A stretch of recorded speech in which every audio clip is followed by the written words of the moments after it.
बिस्मिल्लाहिर्रहमानिर्रहीम। अस्सलामुअलैकुम। इंतहाई अहम गलबात के साथ मैं तारिक गुराया आपकी खिदमत में हाजिर हूँ। इंतहाई अहम मौजू पे आज की गुफ्तगू है। नॉर्मली मैं ऐसे मौज़ूआत को नहीं छेड़ता, लेकिन चूंकि मेरे पास बहुत ज़्यादा मालूमात हैं इस सिलसिले में, इसलिए आज की वीडियो मैं इस मौजू पे बना रहा हूँ। और ये सेंसिटिव मौजू है चीफ ऑफ आर्मी स्टाफ की तकर्री का।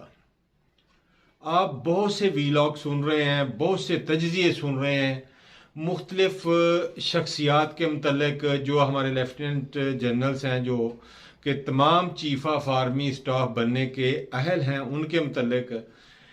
लेकिन मैं आपको जो बात जिन जनरल साहब के मतलब बताने जा रहा हूँ, उनके मतलब बहुत सी अफवाहें जो मार्केट में गर्दिश कर रही हैं, क्योंकि मेरा काफ़ी ज़्यादा तल्लक रहा है और मैं उनको बहुत करीब से जानता हूँ, इसलिए मैं चाह रहा हूँ कि वो चीज़ें मैं क्लियर करूँ।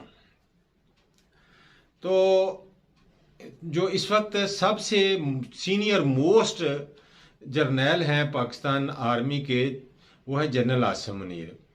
उनके मतलब मरियम नवाज ने भी कहा कि जनरल आसिम मुनीर भी बन जाए तो हमें कोई इतराज़ नहीं है। और जैसे ही उन्होंने नाम लिया तो समझ लें कि वो उनका नाम लेना उनके लिए वो स्याह धब्बा बन गया। क्योंकि बाज़ औक़ात कुछ लोग ऐसे खुशबख्त कह लें या बदबख्त कह लें कि अगर वो आपकी तारीफ में भी कुछ लफ्ज़ बोल दें तो आपके लिए वो इंतहाई नुकसानदेह होते हैं। जनरल आसिम मुनीर की जो शख्सियत थी वो बिल्कुल तवक्कुल अल्लाह करने वाले लोग के शख्स हैं। मेरे चूँकि वो भाई के कुलीग रहे हैं, मेरे साथ उनकी ये समझ लें कि मुलाकात भी रही है और बहुत अच्छी मुलाकात रही है। इसी सोफे पे मेरे पास आके एक दफ़ा वो बैठे थे, तो दो तीन चीज़ें जो उनके मतलब कही जा रही हैं, मेरा दिल कर रहा था कि मैं उनको क्लियर करूं जितना मैं जानता हूं। एक तो ये अफवाह मार्केट में फैलाई गई कि MBS यानी जो सऊदी फरमारवा है, उन्होंने इनकार कर दिया जी जनरल आसिम मुनीर को मसलक की बुनियाद पर। बिल्कुल गलत है, क्योंकि जनरल आसिम मुनीर से अल्लाह रब्बुल इज़्ज़त ने वो काम लिया है जो शायद किसी किसी को नसीब होता है। इस वक्त जो हरमैन शरीफैन की सिक्योरिटी है, जो सिक्योरिटी प्लान है, उसको सारी को तरतीब देने वाले जनरल आसिम मुनीर साहब हैं। ये बात मेरी जब वो ब्रिगेडियर बन के आए थे तो तब उनसे हुई, तो उन्होंने बड़े फ़ख्र से बताया था कि मुझे सऊदी अरब से उस वक्त ऑफ़र भी थी कि आप वहीं रह जाएं, लेकिन मैं सब कुछ छोड़ के पाक फौज की खातिर, क्योंकि जो अजाज़, जो अजमत, जो शान पाक आर्मी की है वो किसी और जगह नहीं है।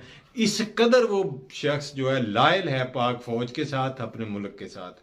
हाँ, उनकी लॉबी स्ट्रांग नहीं है जिस तरह दूसरे जर्नलों की है, दूसरे लोगों की जितनी लॉबी स्ट्रांग है, मीडिया में जितनी उनके मुतल्लिक़ आवाज़ उठाई जा रही है, तो वो तवक्कुल अल्लाह, मैंने कहा कि तवक्कुल अल्लाह करने वाले शख्स हैं। अगर MBS को या सऊदी हुकूमत को इतना एतराज़ होता तो वो उस वक्त उनको ऑफ़र क्यों करते।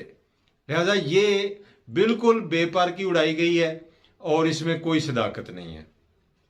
दूसरी चीज़ कि उनकी ये जो मरियम ने कह दी, ये उनका ड्रॉबैक हो गया। के उनको नून लीग के साथ जोड़ा जा रहा है, जबकि वो इंतहाई डाउन टू अर्थ और प्रोफेशनल सोल्जर हैं, इंतहाई प्रोफेशनल सोल्जर हैं।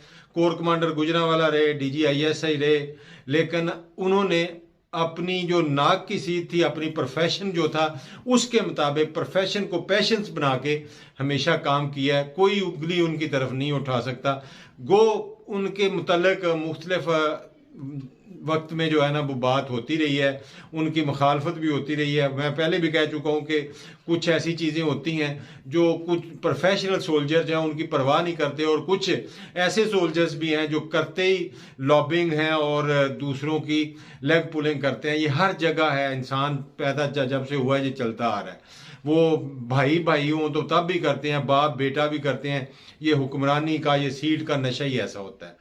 तो पाकिस्तान के लिए मुझे यकीन है कि वो इंतहाई रिलीजियस माइंड पर्सन है, ठीक है, वो इंतहाई डाउन टू अर्थ हैं और तवक्कल अल्लाह रखने वाले बंदे हैं। अगर वो बनते हैं चीफ ऑफ आर्मी स्टाफ तो पीटीआई को भी इससे नहीं घबराना चाहिए, दूसरों को भी नहीं घबराना चाहिए, क्योंकि वो मेरिट पे काम करने वाली शख्सियत हैं। इसलिए मैं जानता हूं, क्योंकि मेरे घर उनका आना जाना था, मेरे भाई के वो कोलीग हैं, तो इसलिए मैंने काफ़ी दिनों से सोच रहा था कि मैं ये बात करूं, लेकिन मैं अवॉइड कर रहा था। अब चूंकि बहुत ज़्यादा ये बात मीडिया पे आने लग गई है, व्लॉगर मुख्तलिफ तरह के शोशे उड़ाना शुरू कर दिए, और ख़ास तौर पे ये जो MBS का मसला हुआ, ये सऊदी फरमारवा का कि जी उन्होंने कह दिया जी जनरल आसिम मुनीर को जो है ना वो चीफ नहीं बनाना, तो मैंने ज़रूरी समझा कि ये बात मैंने मीडिया में कहीं और नहीं सुनी, मैं ज़रूर ये बात करूँ कि ये जनरल आसिम मुनीर साहब वो शख्सियत है जिन्होंने हरमैन शरीफैन की सिक्योरिटी तरतीब दी है, ट्रेन की है, और वहाँ से ही वो ब्रिगेडियर जब प्रमोट हुए तो आए थे। लिहाजा सऊदी अरब को या MBS को कोई मसला नहीं। उनका ड्रॉबैक अगर बना है, एक तो मरियम का उनकी हिमायत करना, और नंबर 2 उनकी लॉबी का कमज़ोर होना। तो दुआ कीजिए अल्लाह ताला ये पाकिस्तान के लिए बेहतर करे। और वो मुझे पता नहीं क्यों लगता है कि जिस तरह की वो शख्सियत हैं, हो सकता है कि वही अगले आर्मी चीफ हों। तो यकीनन अगर वो आर्मी चीफ बनते हैं तो मैं बड़ा पुरुमीद हूँ कि इंशाल्लाह पाक फौज की इज्जत को बढ़ाएंगे, पाकिस्तान की इज्जत को बढ़ाएंगे, और पाकिस्तान में अमन और सुकून के लिए अपना भरपूर किरदार अदा करेंगे। इस दुआ के साथ अल्लाह मुल्क पर, पाकिस्तान पर, पाक फौज पर रहम फरमाए, हम सब पर रहम फरमाए। आप जहाँ भी हैं खुश रहें, अपनी दुआओं में याद रखें, और अपने इस चैनल को भी अस्सलाम।